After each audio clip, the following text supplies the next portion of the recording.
Hi friends, Selim ബ്ലോഗ്സിലേക്ക് സ്വാഗതം.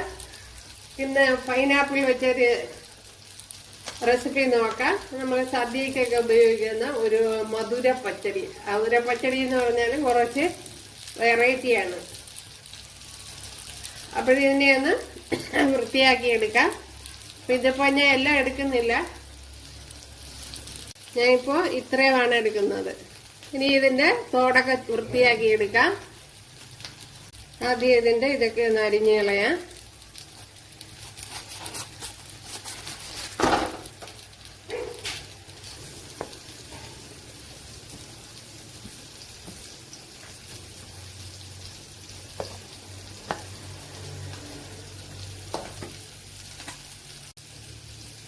ഇതിലേക്ക് ശകലം മഞ്ഞൾപ്പൊടി ചേർത്ത് കൊടുക്കാം.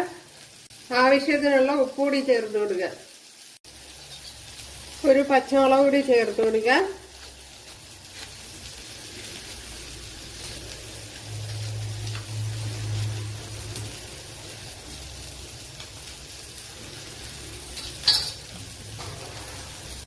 ശകലം കാശ്മീരി മുളക് പൊടി ഒരു 1/2 ടീസ്പൂൺ. ഇനി ഇതിലേക്ക് 2 ഏലക്ക കൂടെ ചതച്ചെടുത്തിട്ടുണ്ട്, അതുകൂടെ ചേർത്ത് കൊടുക്കാം. ഇനി വേകുവാൻ ആവശ്യമായ വെള്ളം ഒഴിച്ചു കൊടുക്കുക. ഒരു 2 ടേബിൾ സ്പൂൺ ശർക്കരയും കൂടി ചേർത്ത് കൊടുക്കുക.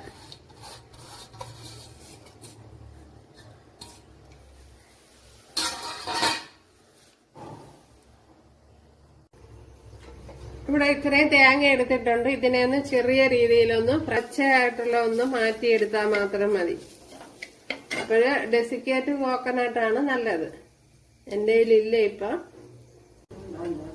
അപ്പോഴിത് തന്നെ മതിയാവും എന്നല്ലേ. അപ്പോഴൊത്തിരി അങ്ങ് ഫ്രൈ ആവണ്ട. അപ്പോഴും നമ്മുടെ പൈനാപ്പിൾ ശകലം വെള്ളം കൂടെ ഒഴിച്ചു കൊടുക്കുക. ഇനി ഒന്ന് തിളപ്പിക്കണം അത്. അപ്പോൾ തീരെ കുറുകി പോവും. ഇനി ബാക്കി ഇത്രയും വെള്ളമേ ബാക്കിയുള്ളൂ. ശകലം മഞ്ഞൾപ്പൊടിയും കൂടെ ചേർത്ത് കൊടുക്കുക. ഒരു കളറിന് വേണ്ടിയാണ് നല്ലത്. അതിലേക്ക് കുറച്ച് കടുകും ചേർത്ത് കൊടുത്തിട്ടുണ്ട്.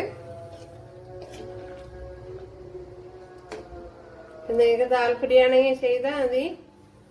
കടുക് താളിച്ചില്ലേലും കുഴപ്പമൊന്നുമില്ല. ഇപ്പോഴൊരു അടിപൊളി റെസിപ്പിയാണ്.